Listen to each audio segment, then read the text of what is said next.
Muy buenas tardes, iniciamos.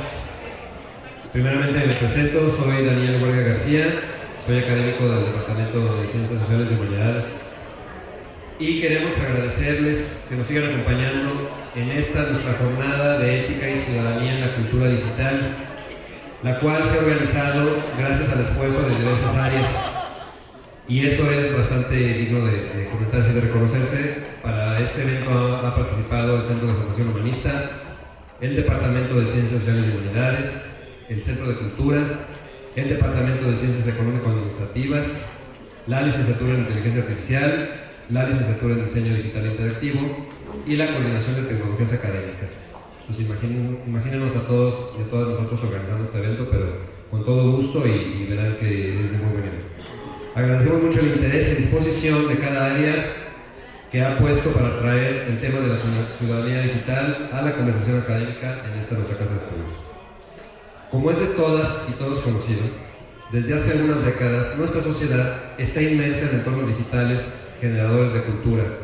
Hemos transitado de un mundo análogo a uno híbrido en el que podemos estar online u offline a lo que ahora se puede llamar online. Sobre la marcha nos hemos adaptado, integrado y aprendido a desenvolvernos a prueba y error, individual y colectivamente. En este camino nos hemos topado con múltiples desafíos. Entre ellos identificamos dos muy grandes: el de la ciudadanía y el de la ética, que son los elementos de nuestra jornada. Temas que posiblemente no habíamos terminado de resolver en el mundo análogo y que se complejizan cada día en la cultura digital. Por tal motivo, les damos la más cordial bienvenida a la conferencia magistral titulada Desafíos éticos de la ciudadanía digital, dictada por la doctora Rosana Reguillo Cruz, a quien recibimos con un fuerte aplauso.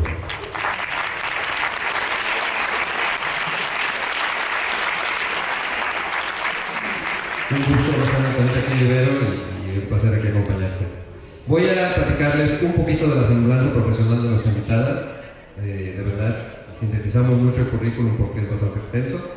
La doctora Rosana Reguillo Cruz es licenciada en Ciencias de la Comunicación por el ITESO, nuestra universidad hermana en Guadalajara, maestra en Comunicación también por el ITESO y doctora en Ciencias Sociales por el CIESAS de la Universidad de Guadalajara en el área de Antropología e Historia.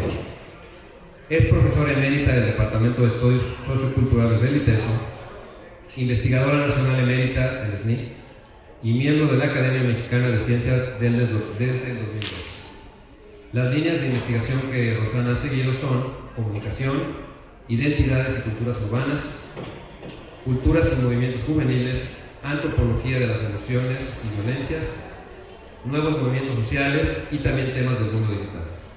También se ha desempeñado como reportera en Inforjal, locutora y reportera en Radio Universidad de Guadalajara, directora de la Biblioteca Dr. Jorge Villalobos Padilla en el ITESO, profesora investigadora en el Departamento de Estudios de la Comunicación Social de la División de Estudios de la Cultura de la Universidad de Guadalajara y coordinadora del Programa Formal de Investigación en Estudios Socioculturales del ITESO.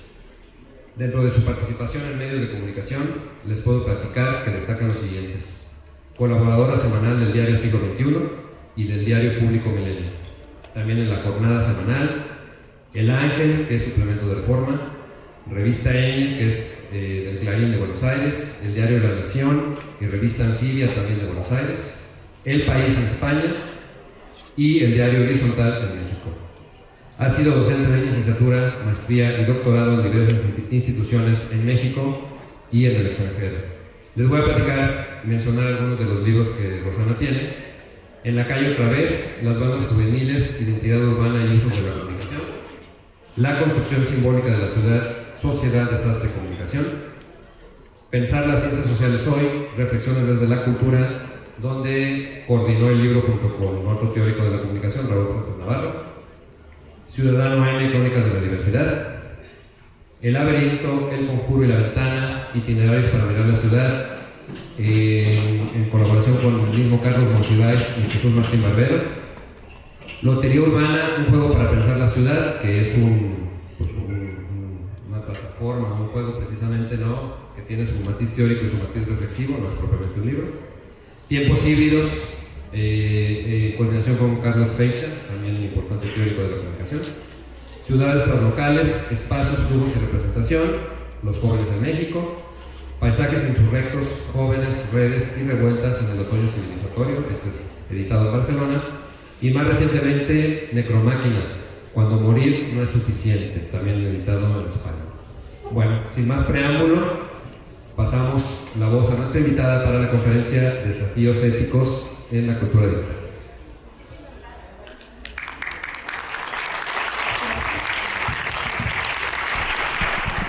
Muchísimas gracias de verdad por esta honrosísima invitación. Me da muchísimo gusto estar en la Ibero León, una universidad a la que aprecio mucho. Yo creo que me hice viejita muy rápido, porque hace muchos años, cuando abrieron la maestría en comunicación acá, que era extensión de la del ITESO, yo venía sacrificadamente cada 15 días, viajaba el viernes en la mañana, impartía clases el viernes en la tarde, el sábado en la mañana y regresaba a Guadalajara en la tarde, y eso fue durante 3 semestres completos hasta que la propia maestría de la Ibero se sostuvo sin docentes externos. Así que, bueno, mi corazón con la Ibero León de hace muchos, muchos años. Bueno, debo decir, voy a empezar siendo un poco mala, y voy a decir que a mí la idea de la ciudadanía termina por ponerme muy nerviosa, porque me parece que es un concepto que ya no alcanza, o sea, ¿de qué ciudadanía estamos hablando cuando vemos esas olas de migrantes que no son ciudadanos de ningún lado? ¿De qué ciudadanía estamos hablando cuando Daniel Ortega le quita el derecho de pertenecer a un país a tantos intelectuales, sacerdotes, artistas, ¿no? ¿De qué ciudadanía estamos hablando cuando miles y miles de jóvenes son desplazados de su lugar de origen para tratar de buscar un lugar mejor, ¿no? Pero entonces, dentro de ese cuestionamiento, ¿no?, que así, podemos pasar a la siguiente, a mí lo que me gustaría es pensar, es hacernos esta pregunta de si la ciudadanía alcanza para pensar los enormes desafíos que tenemos encima en este devenir digital que va caminando apresuradamente, ¿no? O sea, la carrera, sobre todo con la cuestión del chat GPT y la inteligencia artificial, está llegando, digamos, a unas velocidades para las cuales quizá no estábamos preparados, ¿no?, ni preparadas, no lo vimos venir, ¿no? Entonces yo quisiera, vamos a la siguiente, por favor, yo quisiera empezar problematizando los conceptos que el mismo seminario que ustedes organizan propone, ¿no? La ciudadanía, la dimensión de lo digital y, por supuesto, la configuración ética que resulta imprescindibles, ¿no?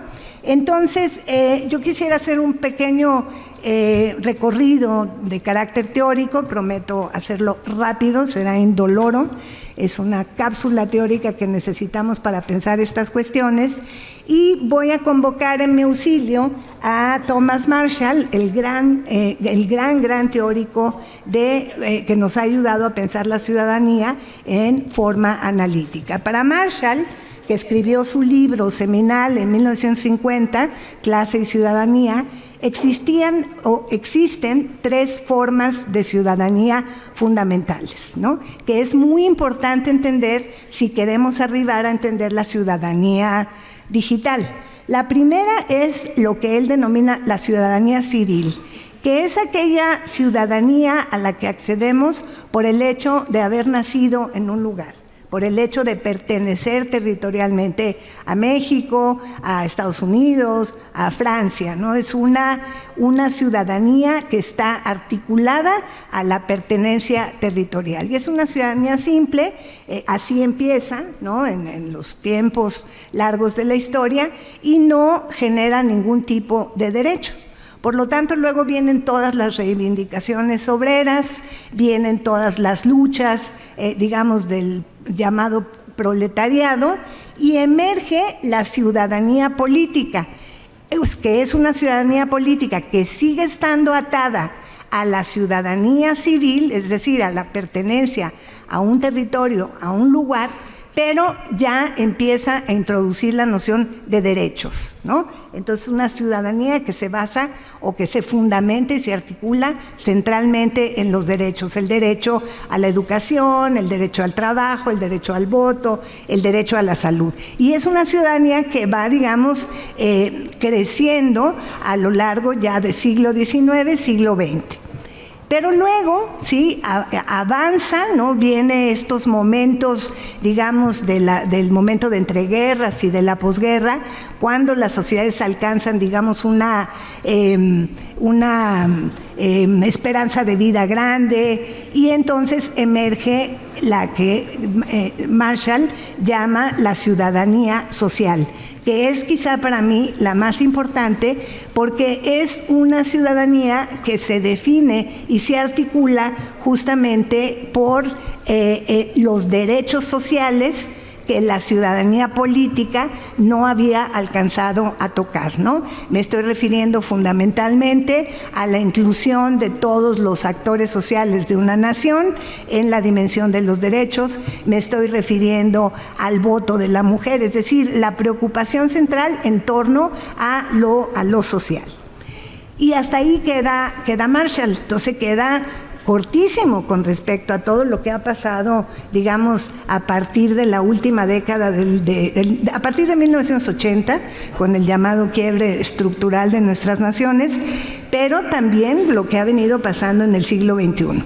Pero lo que a mí me parece muy importante es cómo los chicanos, que son los primeros en esta reflexión, luego esto se fue extendiendo a más niveles, proponen ya hablar de una ciudadanía cultural.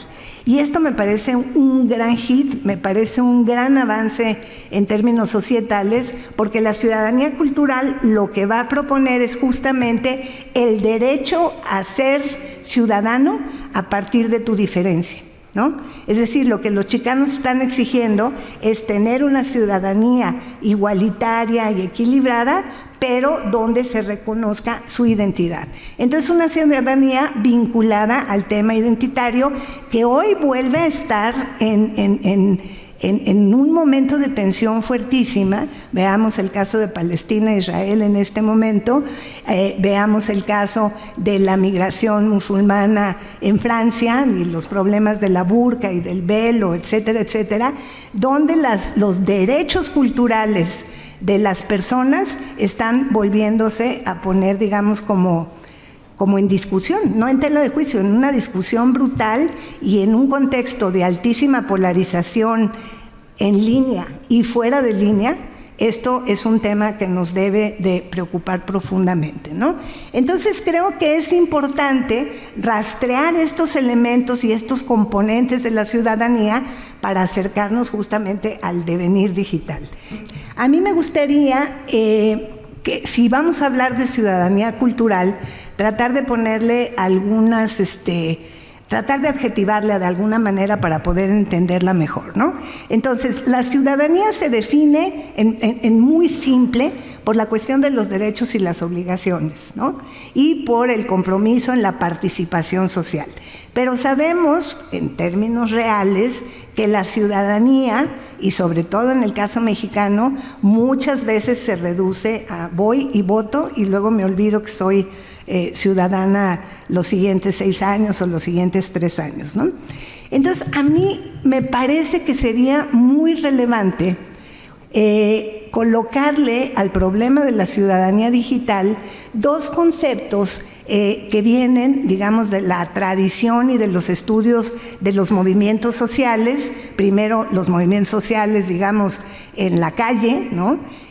Políticos, y luego el segundo concepto de la acción conectiva, que proviene justamente de una aproximación a cómo nos juntamos en línea, ¿no? Cómo luchamos por cuestiones y por derechos a través de la línea, ¿no? Entonces, Yo estoy convencida de que la ciudadanía no tiene ningún sentido, ¿no?, ni como concepto, ni como práctica, ni como sustantivo, si no está profundamente articulada a la construcción de una acción colectiva que permita transformar la realidad, que permita hacer sociedades más justas, menos violentas, más igualitarias.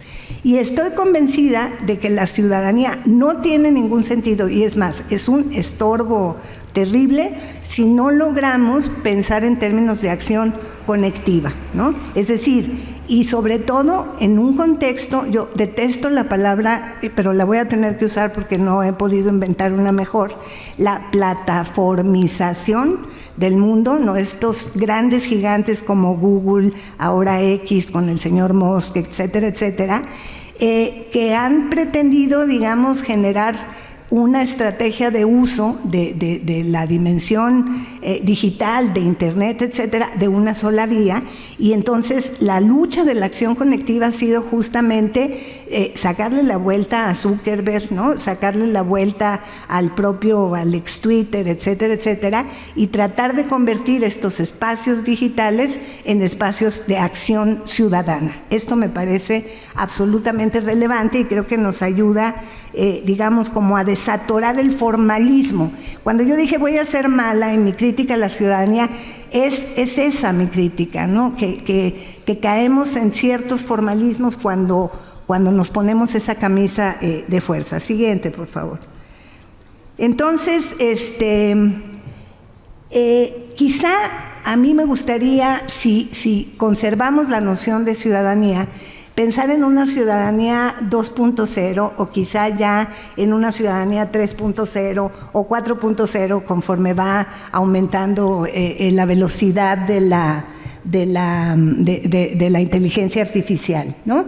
Entonces, quisiera pensar en esta ciudadanía 2.0 en clave de la sociedad red, que es un concepto que ustedes conocen perfectamente, pero que no es de Manuel Castells, siguiente, ¿sí?, sino que fue acuñada por el autor de La transparencia anterior, ¿no?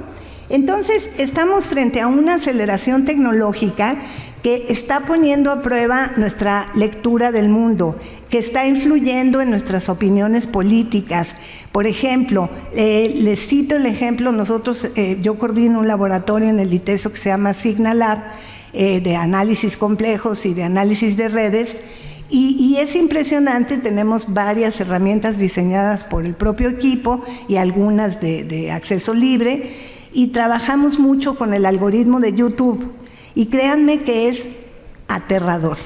Es aterrador porque tú entras en esta aceleración tecnológica, entras en un loop, ¿no? Y entras en un sesgo de confirmación permanente donde te dicen, pues esto es malo y esto es bueno, esto es malo y esto, y te van confirmando y quedas atrapada en una serie de recomendaciones de videos que pueden ser muy importantes, ¿no?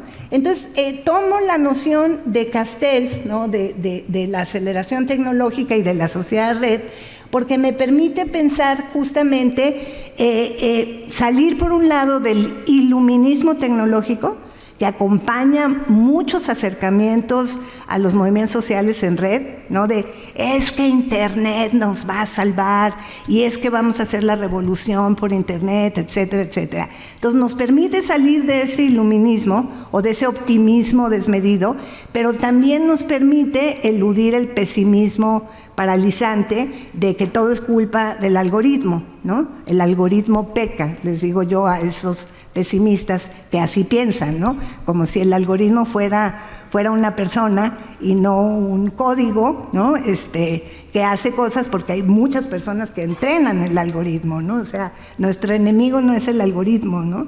Y hay una especie, digamos, como de determinismo blando que se instala en esta lógica digital, ¿no?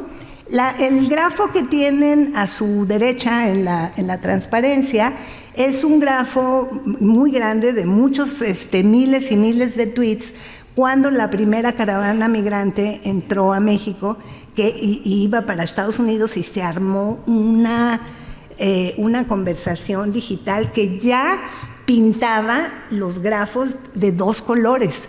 Cuando nosotros empezamos a trabajar esto en el 2016, los grafos eran, cada color alude a una, voy a ver si logro ser muy explícita en esto, todo lo que ustedes ven ahí somos nosotros, ¿no? Son arrobitas en el espacio de discusión de Twitter. Y los colores aluden a tu pertenencia y a tu vinculación en una conversación con otras arrobitas que andan por ahí. Entonces, por eso se van pintando de colores a través de un programa matemático que los desagrega, etcétera, etcétera. Pero lo que ustedes tienen enfrente me parece muy importante para pensar en clave de sociedad red y desafíos digitales, tiene que ver con el contexto, ¿no? O sea, lo digital no puede existir al margen del contexto, ¿no? O sea, no es un no lugar en la estratosfera, es un lugar altamente vinculado al locus, a las culturas políticas locales. Y este grafo a mí me gusta mucho como ejemplo, porque el lado verde es la conversación en español. Si pudiéramos hacer un acercamiento, que no puedo, pero están publicados en la página de Signalab, signalab.mx, ahí pueden ver estos informes, van a ver que dicen ningún ser humano es ilegal, los hashtags que se utilizaron para acompañar la discusión. Fuera el muro, todos contra Trump, etcétera, ¿no? Y del lado rosa hicimos la descarga, es decir, cuando hablo de hacer una descarga me refiero a que con instrumentos y herramientas de desarrollo propio nos conectamos a la API, a la aplicación de Twitter y le pedimos que nos descargue algunos términos de búsqueda. Entonces descargamos en inglés. Y es brutal, ese grafo visto de cerca es brutal porque el lado rosa, que es el lado que está hablando en inglés, habla de que se build the wall, construyan el muro, fuera mexicanos, fuera migrantes, fuera hondureños. Entonces ahí empiezas a ver una polarización muy grande, ¿no?, entre dos comunidades hablantes y posiciones de enunciación que se van radicalizando, ¿no? ¿Qué vamos a hacer con esto? ¿No? Nosotros, los universitarios, ¿qué vamos a hacer con esto las y los investigadores de estos temas? ¿Qué vamos a hacer con esto las y los ciudadanos de tiempo completo que no queremos que el mundo se nos deshaga en dos colores, ¿no? Que en este caso son el rosa y el verde, pero conforme se está poniendo la cosa es blanco y negro, ¿no? O sea, se está radicalizando muchísimo. Siguiente, por favor. Entonces, a mí aquí lo que me gustaría, para avanzar en esta lógica de la problematización, sería que pensemos juntos en cuáles han sido en los últimos tiempos los momentos de inflexión más fuerte de cara a la movilización digital. Es decir, yo entendería que si de veras queremos hablar con profundidad y con compromiso de la ciudadanía digital, deberíamos pensar en clave de movilización digital, ¿no? Entonces, a mí me parece que un elemento fundamental para pensar esto es el llamado ciclo de las plazas, ¿no?, que arranca en Tahrir en la primavera árabe en el 2010, que luego pasa a Occupy Wall Street en el 2011, luego Yo Soy 132 en México en el 2012, el movimiento por Ayotzinapa en el 2014, que no se explica si no es porque la visibilidad internacional de Ayotzinapa, y esto yo lo tengo estudiadísimo, no se explica si no se hubieran activado todas las células internacionales del 132, de toda la gente que estaba fuera, de los chavos, pues, ¿no? Y esa movilización fue muy importante porque si ustedes, bueno, muchos están muy jóvenes, pero si ustedes recuerdan, fue una batalla digital, ¿sí?, contra la verdad histórica. Fue una batalla digital contra el ya me cansé. Si se acuerdan del ya me cansé 1, ya me cansé 2, 3, llegamos creo que al 35, ¿no? Entonces, muy importante entender por qué la crítica, digamos, una crítica positivista podría plantear que nada de estos movimientos tuvo ningún efecto. Eso es falso. Por supuesto que tuvieron efectos fuertísimos. Que los árabes no lograron que ganaran los horripilantes, pues sí, sí es cierto. Que los de Occupy Wall Street no lograron que ganaran los horripilantes, también es cierto. Que 132 no logró que ganara el copetón, ¿no? También es cierto. Pero a mí me gusta mucho un autor que se llama Amador Fernández Sabater, un autor español, hijo de Fernández, de Sabater, no más que a mí la filosofía del hijo me gusta más que la del padre, y él habla de los climas, y a mí eso me gusta mucho, me parece muy pertinente porque te habla también de un proceso de subjetivación, o sea, hacer parte de estas movilizaciones te transforma, te hace cosas, ¿no? Y eso genera, por supuesto, un cambio social que no se tiene por qué ver reflejado en las urnas, etcétera, etcétera, ¿no? Entonces, este ciclo de las plazas termina en el 2016, ahí me salté varios, está el pase libre en Brasil, ¿no? Y está la revolución de las sombrillas, ¿no? En China.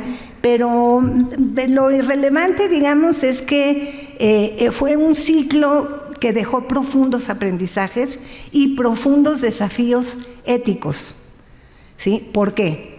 Porque en la medida, digamos, en que tú, y creo que va a quedar mucho más claro más adelante, en la medida en que tú participas activamente de una comunidad de hablantes, lo que se va generando es una profunda responsabilidad política, ¿no? O sea, tú no puedes sumarte alegremente a un hashtag, ¿no? O sí se puede, por supuesto que hay mucha gente que lo hace, ¿no? Pero me refiero a que la dimensión de la ética implica que tomes una posición con otros y que firmes, ¿no? Esa posición, aunque uses un seudónimo, no importa, uses un avatar, ¿no? Y me parece que en este momento uno de los momentos de inflexión más fuertes de los últimos tiempos es lo que voy a llamar simplistamente, para no meterme en muchas teorías, los tecnofeminismos, ¿no? Fundamentalmente las olas verdes en distintos países del mundo y especialmente de América Latina.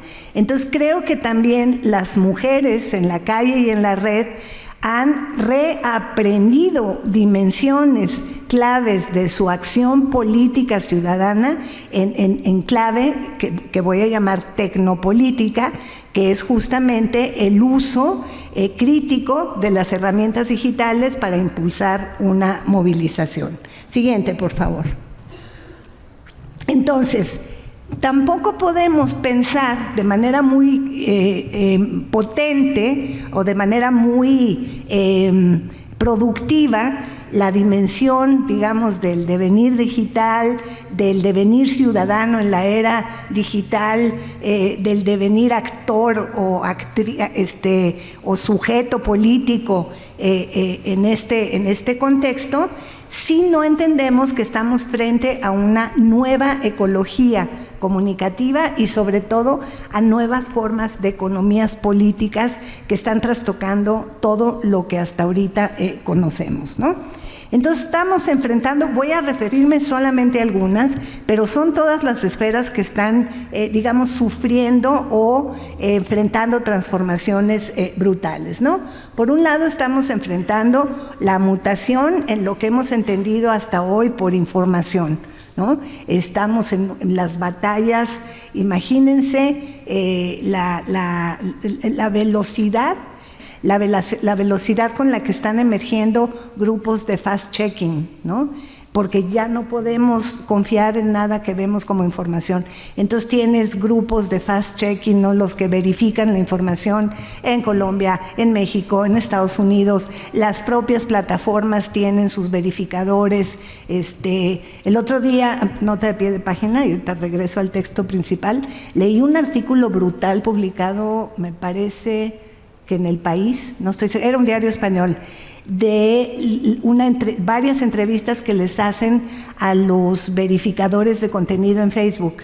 Y los cuates están quebrados, están rotos. emocionalmente rotos por todo lo que circula por ahí, ¿no? Entonces, creo que esto del fact-checking es un indicador muy importante de que la información está en entredicho. O sea, dimos por supuesto que la información ahí estaba y que nada más era cosa de acceder a ella, ¿no? Entonces, estamos enfrentando esto. ¿Y cómo le vamos a hacer también?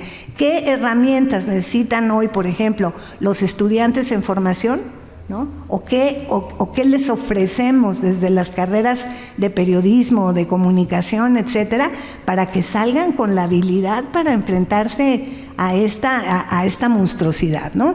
Luego tenemos profundas transformaciones en el conocimiento. Ahorita hay una discusión de si el ChatGPT te va a permitir entonces plagiar impunemente y que entonces los estudiantes no deben de usar. Hay algunos profesores que prohíben a los alumnos usar el ChatGPT. Yo lo uso con mis estudiantes de maestría para que hagan mapas conceptuales, etcétera, ¿no? Porque son herramientas que ahí están, ¿no? Entonces el conocimiento está viéndose desafiado profundamente. Primero nos aterramos con Wikipedia, ¿no? Que fue la primera forma de trabajo colaborativo. Pero hoy tenemos todas estas formas, Midjourney, ¿no? Todo para crear imágenes, etcétera. Entonces no es posible meterse bajo el colchón.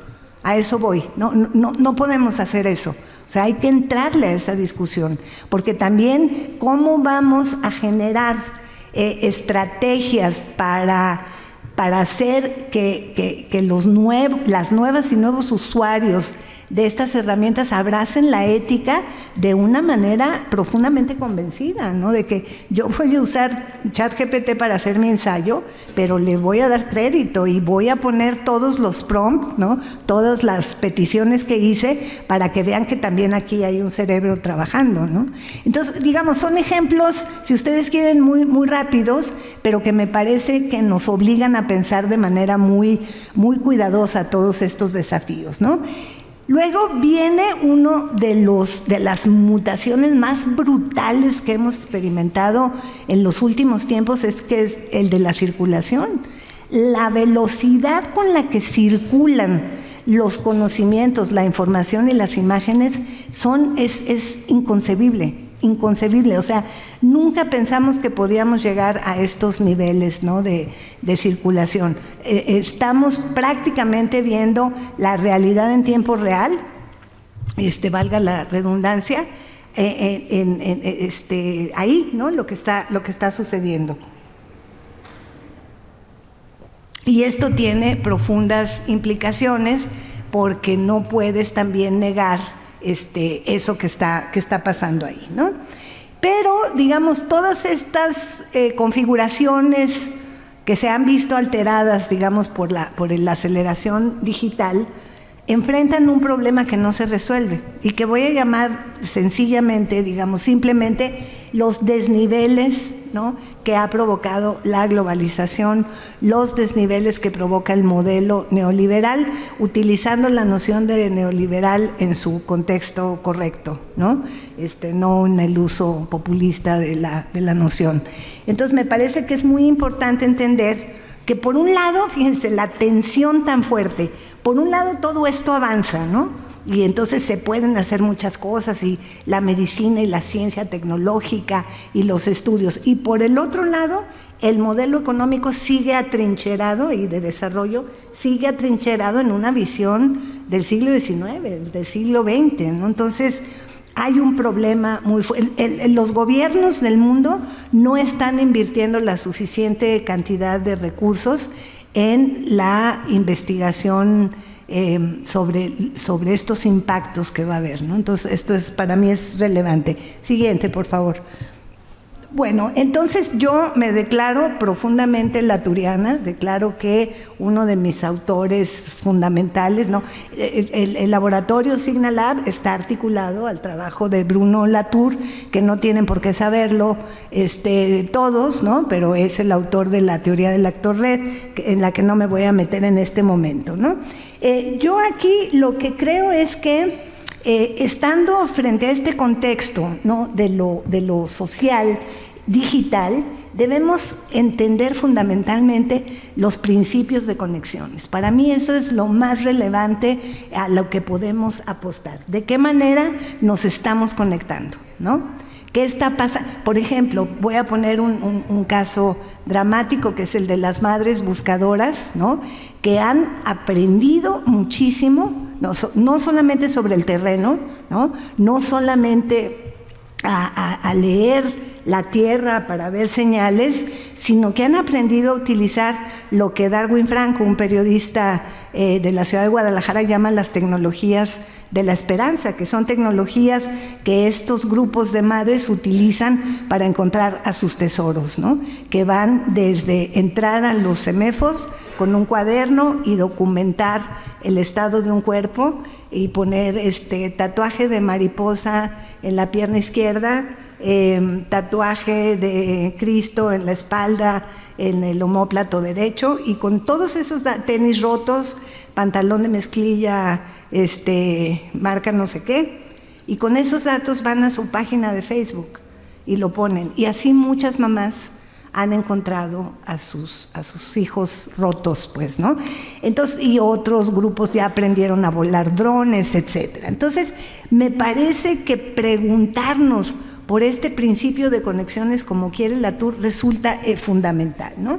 Entonces, creo que estamos frente a un cambio cultural que todavía no calibramos, o sea, que todavía está como muy en el arranque y que todavía no vemos, ¿no? Entonces, que es muy difícil preguntarnos qué es habitar una ciudadanía digital hoy, ¿no? Y cómo participo. O sea, simplemente dando like, una ciudadanía de like a las mamás que tienen sus cuentas y sus arrobas en Twitter o en Facebook, son preguntas sumamente desveladoras, ¿no? Complejas. Siguiente, por favor. Quisiera, de manera muy rápida, también para poder ir amarrando estos elementos, pensar en los arcos de tiempo, ¿no? Que es otra manera de plantear lo que ya planteé, a propósito, digamos, de las cosas que nos han impactado, ¿no? Desde el siglo XX. Y creo que a partir de 1994, con la irrupción del zapatismo, el neozapatismo, empezaron a pasar cosas sumamente interesantes. Es el primer, Carlos Fuentes los llamó la primera guerrilla posmoderna, ¿no? Del siglo XX, cosa que no es un nombre demasiado afortunado, pero digamos, a falta de mejores palabras en aquel momento, a lo que se refería era a que es el primer grupo, movilización, que en 1994 se sirve de la tecnología para hacerse visible. Y si ustedes se acuerdan, bueno, los más grandes se acordarán que en la época en el que ellos lanzan su primera web, su primera casa digital, el gobierno se las bajaba y entonces aprendieron a generar espejos, ¿no? Eso, ¿cómo que espejos? Yo me acuerdo que yo leía, ¿cómo que espejos? Pues hacían, que ahora nos parece súper sencillo, ¿no? Las réplicas de páginas, porque si te tumban una, tienes otra articulada a otro servidor, o sea, un poco como la red Tor funciona ahora, ¿no? Entonces, creo que es a partir de 1994 que empieza a verse la ruptura del cerco informativo. O sea, es la primera vez que los actores sociales, la ciudadanía, los ciudadanos, vamos a tener elementos para romper el cerco informativo. También es el momento en el que empieza lo que puede llamarse el periodismo ciudadano, ¿no? Vienen la creación y la expansión de las redes internacionales, porque empieza a surgir una conciencia planetaria de que muchos de los problemas locales de los pueblos están siendo compartidos por otras comunidades. Y sobre todo me parece que es muy relevante en esta dimensión, ¿no? En este arco de tiempo, pensar en la dimensión del contagio cultural y el contagio no entendido en su sentido negativo, sino positivo, de ver cómo grupos van contaminando a otros para el uso, digamos, crítico de las nuevas herramientas que empiezan a estar disponibles. Siguiente, por favor. Entonces, en el arco de tiempo corto tendríamos algunos elementos muy rápidos, el poszapatismo, ¿no? que ha engendrado movimientos muy importantes en el país, ¿no? Por ejemplo, los caracoles, por ejemplo, las revistas, las radios comunitarias, etcétera, ¿no?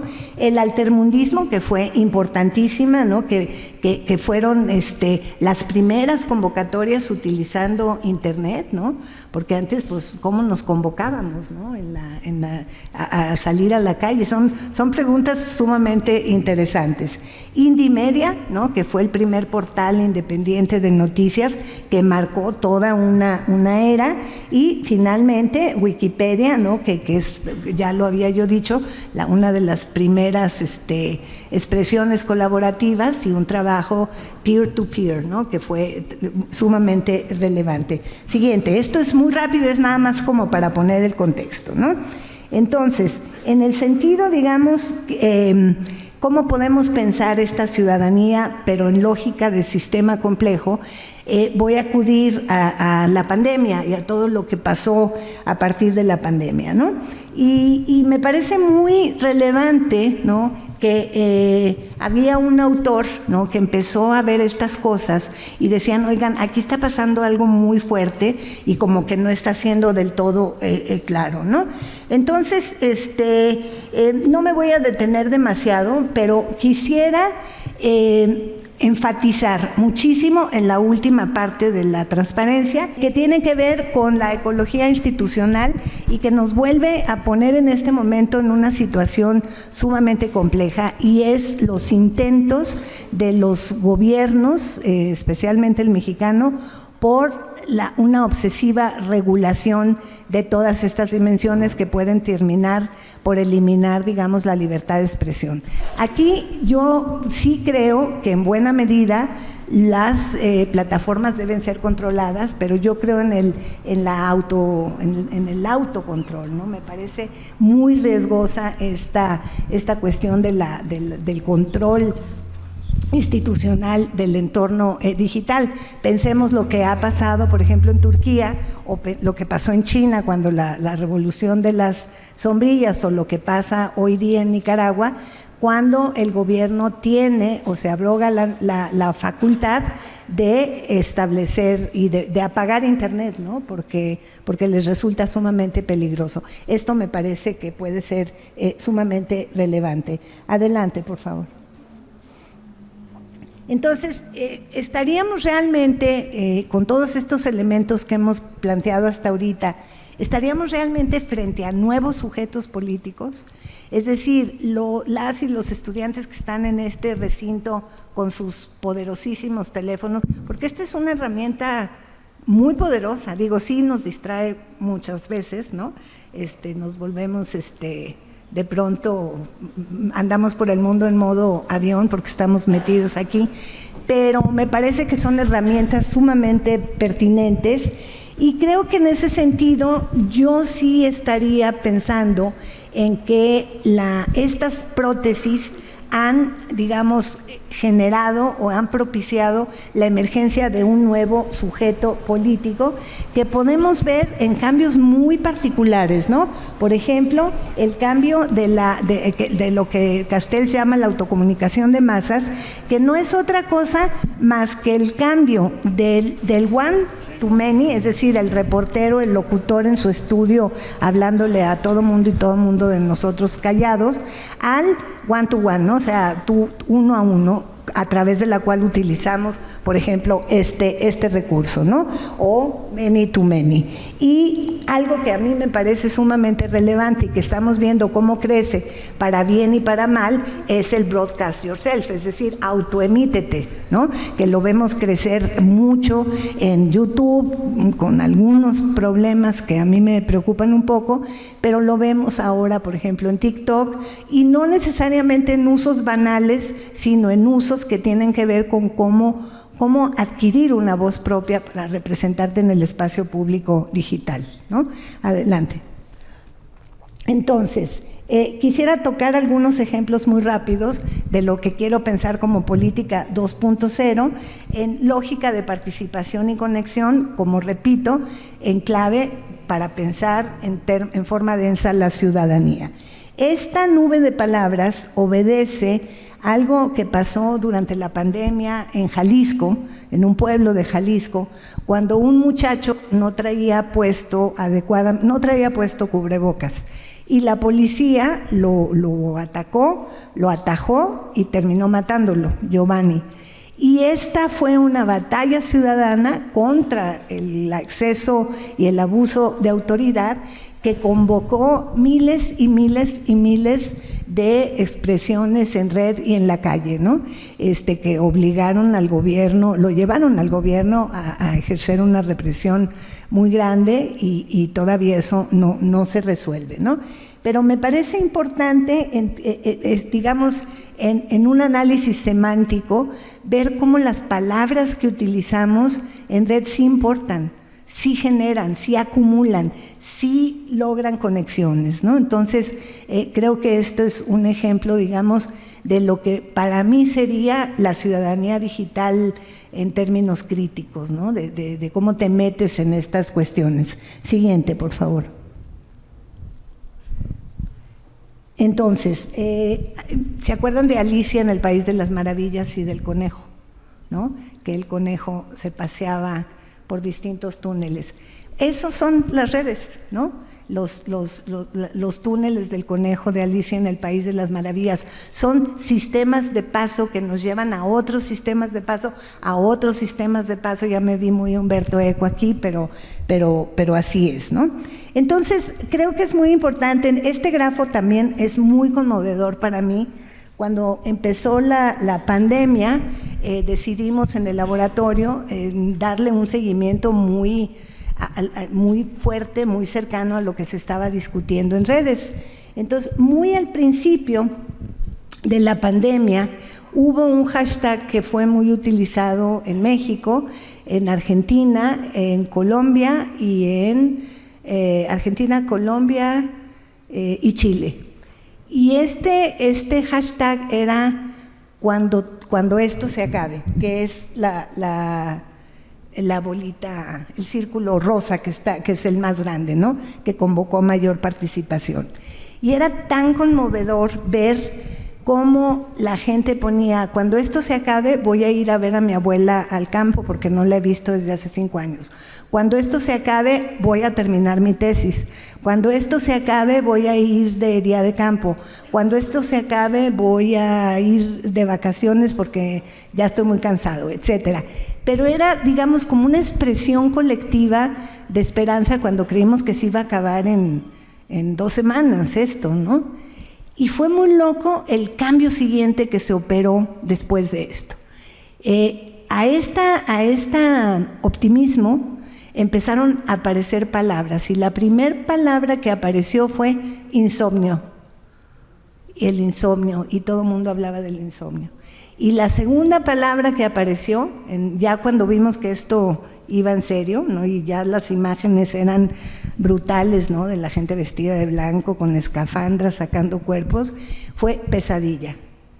Y la articulación, ¿no? De la gente conectándose en la red a partir de la palabra pesadilla.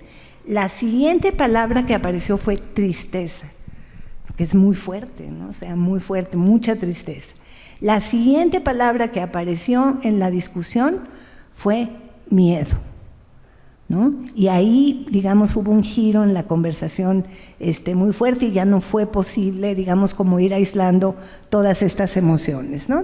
Entonces, yo propongo, digamos, una de mis propuestas fuertes es que nuestras arrobas son nuestros cuerpos. O sea, cuando yo participo del espacio digital, no es que yo sea otra persona, estoy participando con todo lo que soy, con toda mi biografía. Entonces, entender esto también tiene una responsabilidad y una carga ética importante, ¿no? Y aquí es donde me parece que la pregunta tiene que ser cómo tomamos decisiones de qué y cuándo nos involucramos, ¿no? Adelante, por favor. Entonces, también me parece que aquí otra vez voy a hacer la crítica a este iluminismo tecnológico, que no podemos entender el peso de lo digital si no entendemos que entre la calle, es decir, la vida fuera de línea y la vida en línea, hay un continuum permanente, ¿no? Entonces, tenemos que pensar, digamos, en cómo se va articulando la esfera pública digital. ¿Qué es esa esfera? Por ejemplo, en México, si ustedes hacen el ejercicio de entrar a Twitter alrededor de las 8, a X, alrededor de las 8 de la mañana, y van a buscar las tendencias, se van a dar cuenta de que estamos en una esfera digital profundamente contaminada y profundamente tomada por estrategias pagadas de manipulación. Deleuze, que es otro autor que a mí me gusta muchísimo, plantea de manera muy clara, muchos años después de haber escrito un libro sumamente difícil, lo entrevistan en video y le preguntan qué es el deseo, ¿no? Y entonces él contesta que el deseo es una forma de agenciamiento, o sea, es una forma de conquistar agencia. Y dice, yo me movilizo a partir del deseo, y es una expresión hermosa, porque yo no deseo el objeto, no deseo un carro, no deseo una casa, no deseo una persona, deseo lo que ese objeto proyecta como paisaje de mí mismo. Y esto es fuertísimo, ¿no? Si lo pensamos en esta clave de cómo estas luchas ciudadanas en la calle y en la red van generando y movilizando estos imaginarios y van despertando estos deseos, ¿no? Por eso es tan importante no ceder el espacio a estas estrategias de manipulación y seguir habitando, pese a todo, y con cierto optimismo, las redes. Adelante, por favor, estoy por casi terminar. Bueno, entonces, no perder de vista la dimensión relacional en la cual he tratado de hacer énfasis, esta dimensión relacional que nos permite analizar de manera muy profunda, o que nos permite comprender, ¿no? Y generar mapas y cartografías de lo que está empezando o de lo que está preocupando a las sociedades, ¿no?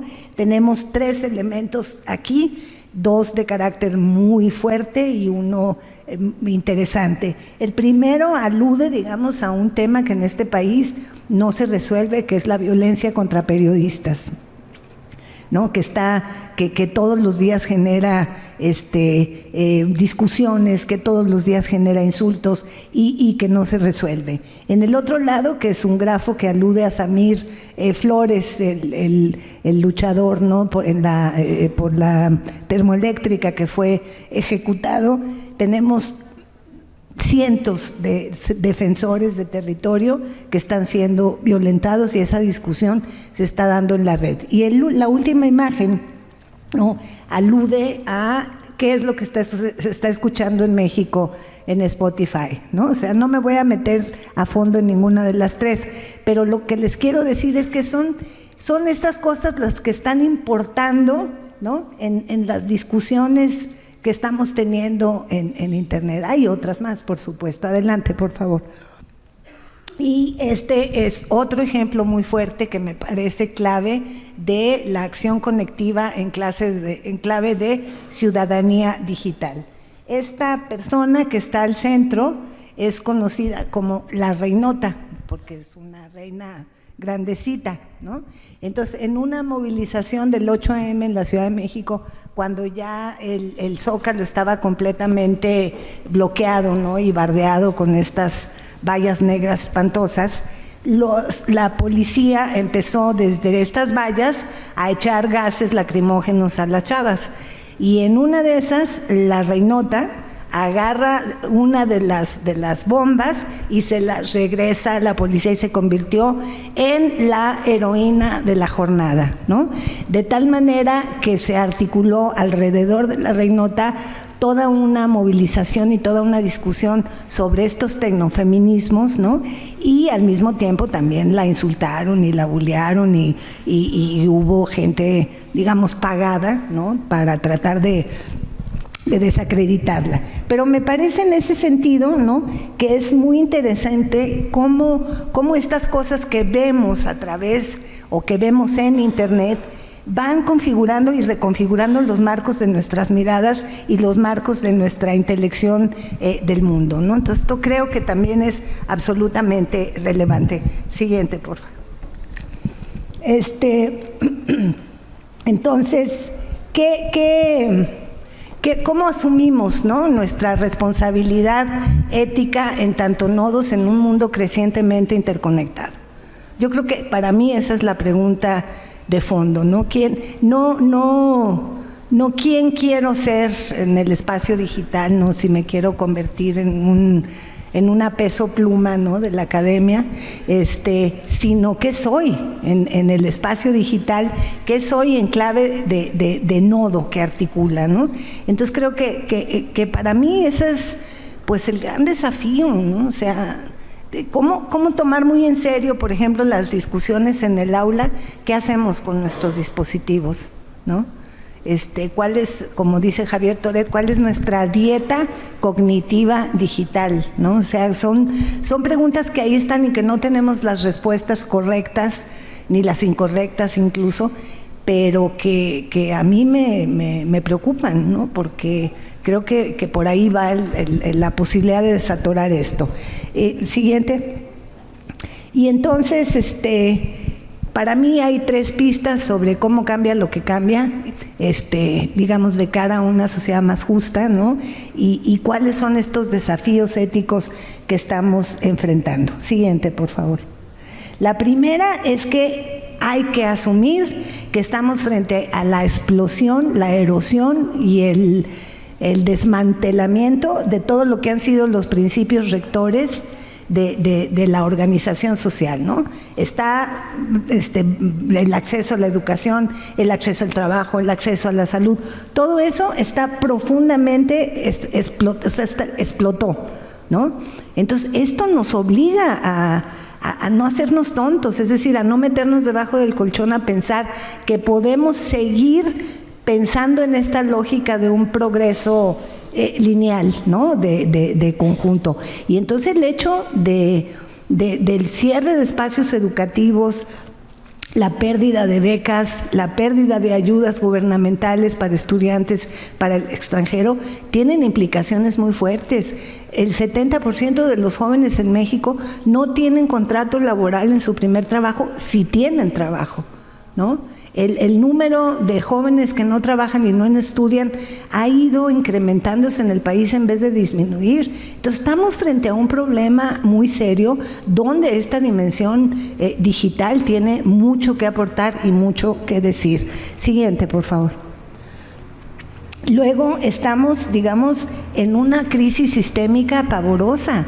La desacreditación de la política y de los políticos es el tema de todos los días, ¿no? Entonces estamos frente a instituciones cada vez más caducas, cada vez más incapaces de responder a la sociedad, ¿no? Y algo que vemos, especialmente en México, con el caso de nuestro terrible caso de violencia, pues lo que estamos viendo es una erosión del pacto social fuertísima, ¿no? O sea, comunidades completas rotas y fracturadas, ¿no?, que tienen implicaciones muy fuertes. Siguiente, por favor. Y una que a mí me parece absolutamente relevante en clave de desafío es lo que quiero llamar el locus trastocado, ¿no? Es decir, nuestra conciencia del lugar, ¿no?, que tiene que ver con nuestras pertenencias profundas, pero que también tiene que ver con nuestro ser planetario, ¿no? En medio de esta crisis climática, ¿cómo vamos a actuar como nodos en clave de exigencia de que pare esta locura, ¿no? Entonces, estamos frente a ¿estoy en la red o no estoy en la red, ¿no? Estamos frente a una dimensión del lugar que está siendo muy desafiada continuamente, ¿no? Entonces creo que es muy importante darnos el tiempo de repensar esto con mucha calma. Y siguiente. Y entonces mi conclusión es esta, ¿no? Error 404, ciudadanía not found. Y entonces creo que lo que nos toca es cambiar las preguntas, ¿no?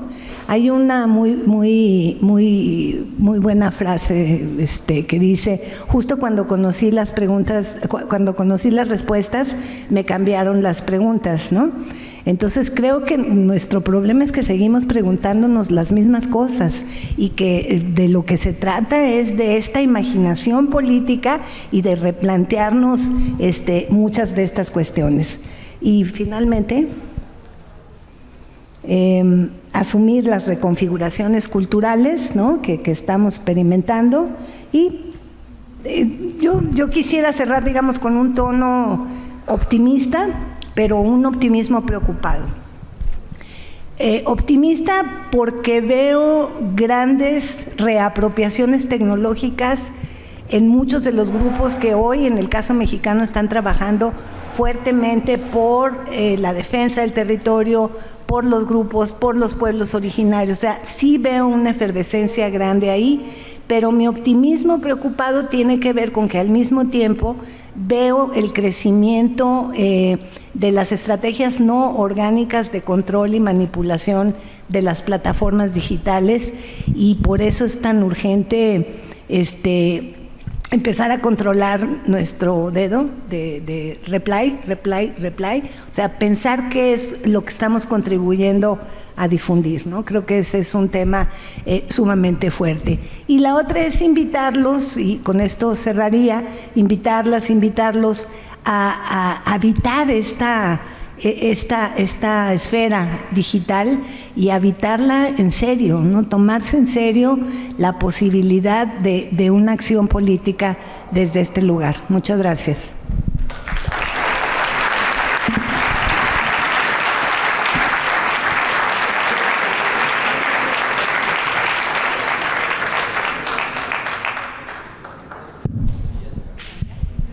Gracias a la doctora Rosana Reguillo.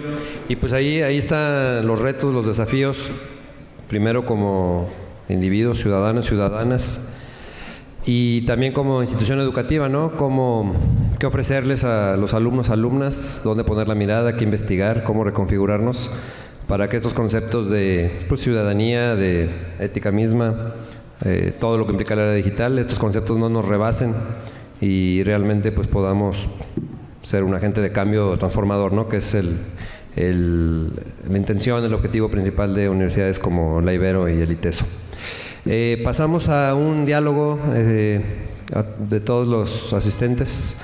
Por ahí está el micrófono. Tenemos unos 15 a 20 minutos para entablar una charla, para alguna pregunta, algún comentario.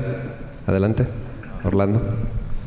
Bueno, primero que nada, muchas gracias por la plática, Rosana, siempre es un gusto escucharte. Mi pregunta va enfocado, cuando comentaste que Twitter o X está contaminado de estrategias pagadas de manipulación, ¿se podría decir que el ambiente digital o las interacciones digitales son un reflejo de la sociedad actual? A ver, complejo. No, yo creo que hay actores, ¿no?, tanto políticos como comerciales, que están muy interesados en empujar las discusiones sociales en una dimensión conveniente a sus intereses, ¿no? Entonces, cuando yo hablo de estrategias orquestadas y de manipulación, estoy hablando de compra de, ya ese término de bots está absolutamente rebasado, ¿no? Ya es mejor hablar de cuentas marionetas, es mejor hablar, bueno, ahorita voy a hacer una tipología de eso, pero para aproximarme a tu cuestionamiento. Entonces, ahí lo que tenemos es mucho dinero, ¿no?, pagado para impulsar tendencias, para acallar tendencias, para atacar periodistas, para atacar críticos, etcétera, etcétera, ¿no?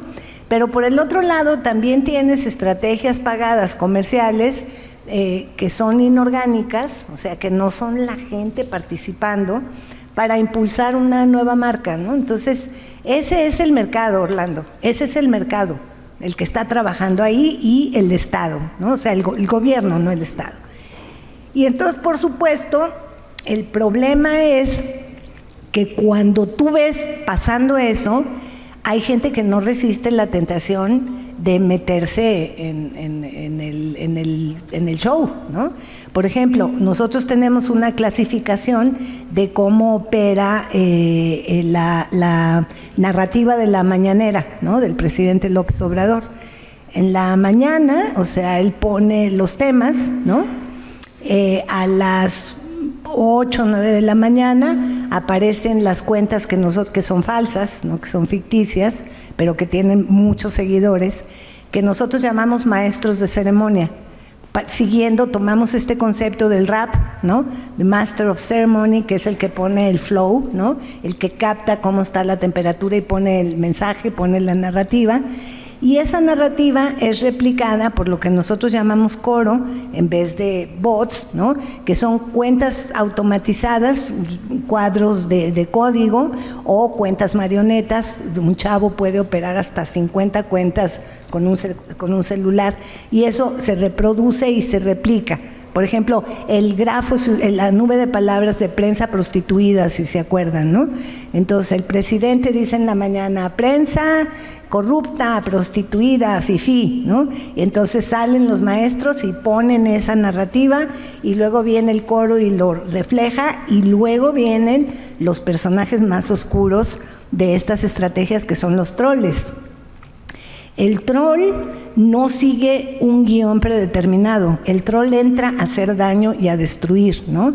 Entonces va a trolear aquello que fortalezca el mensaje que ya se puso y al mismo tiempo acalle cualquier crítica contra ese mensaje. Y el troll lo que hace es desacreditar opiniones contrarias, amenazar opiniones contrarias, descalificar opiniones contrarias y, por ejemplo, una estrategia que esa la encontré yo, no el equipo, que fue bien interesante, ver cómo cuando atacan a las mujeres las sexualizan, ¿no? El ataque es sexualizando y a los hombres los feminizan. Entonces son estrategias terroríficas. Y luego vienen los que a ti te interesan, Rolando, que son los fans, que es la gente desquacerada que tiene el dedo alegre, ¿no? Y entonces ven que le dijeron sopilota de Liz Dressel y sí, sopilota, maldita, ¿no? Como niños bueno, no quiero decir los niños de la secundaria que se pelean en el patio porque eso también ha escalado de problema, pero hay una fascinación con entrarle al pleito. Eso es lo que está pasando, no son un reflejo de la sociedad. Ahí hay una voluntad política de generar un desastre. Y entonces por eso tenemos que estar súper truchas de en qué nos subimos, a qué ring nos queremos subir, ¿no? Por ejemplo, me voy a ir al otro lado. Del otro lado también hay manipulación, ¿no? Por ejemplo, ¿qué te ganas con participar en una estrategia que diga el cacas, ¿no?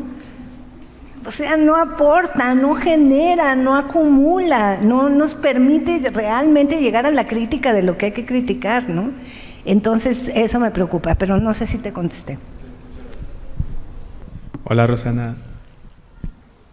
Bueno, mi pregunta es, ¿cómo generar conciencia o estrategias para que cualquier persona caiga en cuenta que el perfil virtual no se encuentra desconectado de lo cotidiano y que sí afecta en la realidad? O sea, ¿cómo volverlo accesible para toda persona? Qué bonita pregunta y ojalá yo tuviera una respuesta de manual, ¿no? De cómo se hace eso. Mira,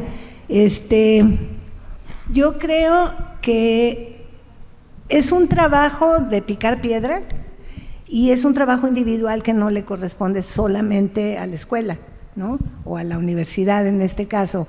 Nos corresponde a todos, ¿no? Por ejemplo, yo me esfuerzo mucho por decirles a algunos de mis estudiantes que enseñen a sus abuelos y a sus tíos a utilizar Facebook de manera crítica y no para poner fotos de los nietos, ¿no? Que también se vale.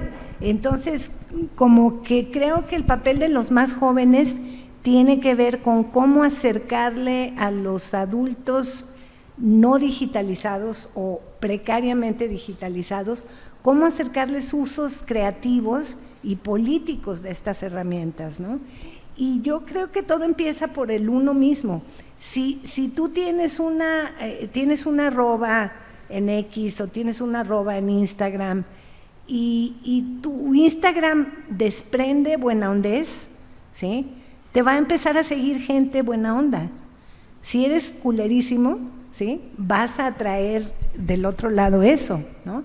Entonces creo que importa mucho eso que les decía yo, en tanto nodo, no quién quiero ser, o sea, de fingir una posición, sino quién soy y cómo comparto y cómo cotorreo con la gente, ¿no? O sea, yo hablo igual que hablo con un académico súper destacadísimo, ¿no?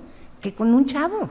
O sea, trato de mantener una posición enunciativa en las redes que me acerque y no que me aleje de los demás, ¿no?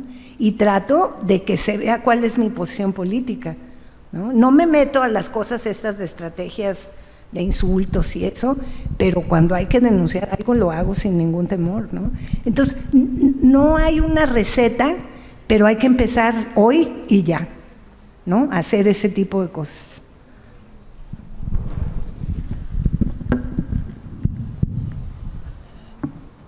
¿Alguien más? ¿Algún comentario, pregunta que quisieran hacer para finalizar? Compañeras, compañeros. Pregunta. Adelante. Bueno, dándole continuación a esto que mencionas, se menciona que sea un perfil como lo más transparente para poder vincularse, pero también cómo poder mantener esto protegiendo también tu integridad y tu identidad. Claro, que también es muy buena pregunta. A ver, me gusta la idea de un perfil transparente, pero la transparencia no significa que tengas que mostrarte tu vida privada. Yo creo que esa sobreexposición de la vida privada es muy peligrosa, ¿no? Porque ahí sí caeríamos en una ingenuidad, ¿no? De que toda la red puede ser buena onda. No, yo creo que cuando te digo hay que ser buena onda o hay que tener un perfil que participe, me refiero a eso, ¿no? A que la gente que visite tu arroba, la gente que te visite tu Instagram o que lea tu arroba en X o que vea tus posts en Facebook, entienda que está frente a una persona que se duele de lo que le pasa a los demás, que se duele de los perritos. Eso es todo, pero no se trata de que te pongas en riesgo, ¿no? O sea, poco por ahí. Muy bien, pues muchas gracias, Rosana.